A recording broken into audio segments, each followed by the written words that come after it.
Hello friends. आज हम लोग स्टार्ट करने वाले हैं डेटाबेस के प्रैक्टिकल क्वेश्चन। ज्यादातर आप कोई भी कंपनी में इंटरव्यू देने के लिए चाहते हो, वो चाहे थियरिकल राउंड हो या फिर प्रैक्टिकल राउंड, आपको ज्यादातर डेटाबेस से रिलेटेड क्वेरीज एंड क्वेश्चंस पूछे ही जाते हैं, चाहे वो कोई भी रोल क्यों ना हो। यानी आप आईटी इंजीनियर के लिए अप्लाई कर रहे हो, या फिर सॉफ्टवेयर टेस्टर के लिए अप्लाई कर रहे हो, या फिर कोई भी डेवलपर के लिए, या फिर मोबाइल ऐप डेवलपर के लिए, लेकिन उसमें डेटाबेस जो है वो तो बहुत कॉमन सी चीज है। और जब आपका रिजेक्शन आता है तो डेफिनेटली आप कंपनी के अंदर आगे सिलेक्शन के चांसेस आपके कम हो जाते हैं। तो ये क्वेरीज जो है वो बेस आपका क्लियर होना ही चाहिए, क्योंकि आप अगर आईटी में एंट्री लेना चाहते हो तो आपको डेटाबेस को एक्सेस करना, मैनेज करना प्रॉपरली आता ही होना चाहिए। आज हम लोग यहाँ पे कुछ प्रैक्टिकल क्वेश्चंस के बारे में डिस्कस करेंगे, और उसको कैसे तरीके से पूछे भी जा सकते हैं वो सारी चीजें हम लोग यहाँ पे डिस्कस करेंगे। चलिए तो स्टार्ट करते हैं हमारा सबसे पहला question. Question number 1, write a query to generate below table.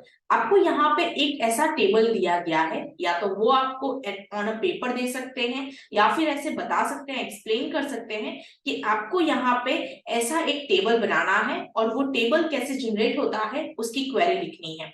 Generally हमें यहाँ पे इसको प्रैक्टिकली ही परफॉर्म करना होगा। तो जनरली आप मेरी स्क्रीन पे देख सकते हो, एम्प्लॉय करके एक टेबल है जिसके अंदर कुछ फील्ड है, ID, first name, email, contact and city. तो चलिए स्टार्ट करते हैं। ये क्वेरी हमें लिखनी पड़ेगी। तो क्वेरी लिखने के लिए सबसे पहले मेरे पास डेटाबेस होना ही चाहिए, चाहे जरूरी नहीं उन लोगों ने हमें डेटाबेस बनाने के लिए बोला है या नहीं बोला है, लेकिन डेटाबेस तो हमें यहाँ पे बनाना ही पड़ेगा। तो मैं सबसे पहले क्या करूंगी, एसक्यूएल के अंदर जाके यहाँ पे हम लोग डेटाबेस जो है वो बिल्ड करने वाला कमांड यहाँ पे लिखेंगे, क्रिएट डेटाबेस, और आप डेटाबेस का नाम लिख सकते हो तो माई डीबी एग्जाम, और मैंने यहाँ पे माई डीबी एग्जाम्पल को मैंने यहाँ पे क्रिएट कर दिया। तो आप देख सकते हो मैंने यहाँ पे मेरा डेटाबेस बना दिया। उसके बाद उन लोगों ने बोला है कि मुझे क्रिएट टेबल करना है एम्प्लॉय नाम के टेबल को। तो मैं यहाँ पे लिखूंगी क्रिएट टेबल। टेबल का नाम बोला था एम्प्लॉय, तो एम्प्लॉय टेबल रख लेते हैं। उसमें सबसे पहली फील्ड थी आईडी, तो उसे हम लोग इंटीजर रख लेते हैं, और यहाँ पे आ जाएगा प्राइमरी की। Second, auto increment. चाहे उन लोगों ने हमें यहाँ पे आईडी रखा है, बोला है कि नहीं बोला है, लेकिन हमें यहाँ पे आईडी तो रखना ही है। उसके अलावा यहाँ पे सेकेंड क्वेश्चन जो है वो यहाँ पे है नेम। जैसे हमने बोला था यहाँ पे फर्स्ट नेम, फर्स्ट नेम यहाँ पे वेरकेट 20। अगर वो लोग आईडी हमें प्राइमरी की या ऑटो इंक्रीमेंट नहीं भी बोलते हैं, लेकिन फिर भी हमें बाय डिफॉल्ट उसको प्राइमरी की एंड ऑटो इंक्रीमेंट रखना ही है, ताकि आगे जाके हमें कोई दिक्कत ना हो।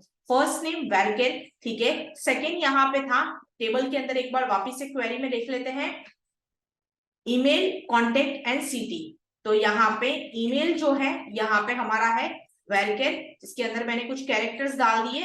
पॉसिबिलिटी है किसी का 30 कैरेक्टर्स का ईमेल हो सकता है। फिर कॉन्टेक्ट था, तो मैं यहाँ पे कॉन्टेक्ट के लिए भी वेरकेट लगा देती हूँ। और फिर यहाँ पे सिटी, तो सिटी भी पॉसिबिलिटीज हो सकती है कि यहाँ पे 20 कैरेक्टर्स की सिटी हो सके। तो मैंने यहाँ पे एक एम्प्लॉय नाम का टेबल बना दिया, उसमें ID, first name, email, contact and city. और आप देख सकते हो यहाँ पे मैंने अपनी क्वेरी को एग्जीक्यूट करना है।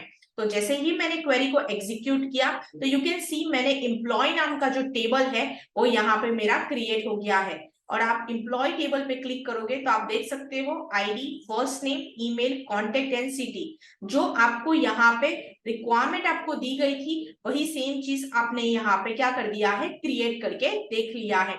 तो ये हमारा फर्स्ट क्वेश्चन है। अगर आपको चाहे कोई भी टेबल क्यों ना दे दे, टेबल क्रिएशन सिंपली इसी तरीके से होता है।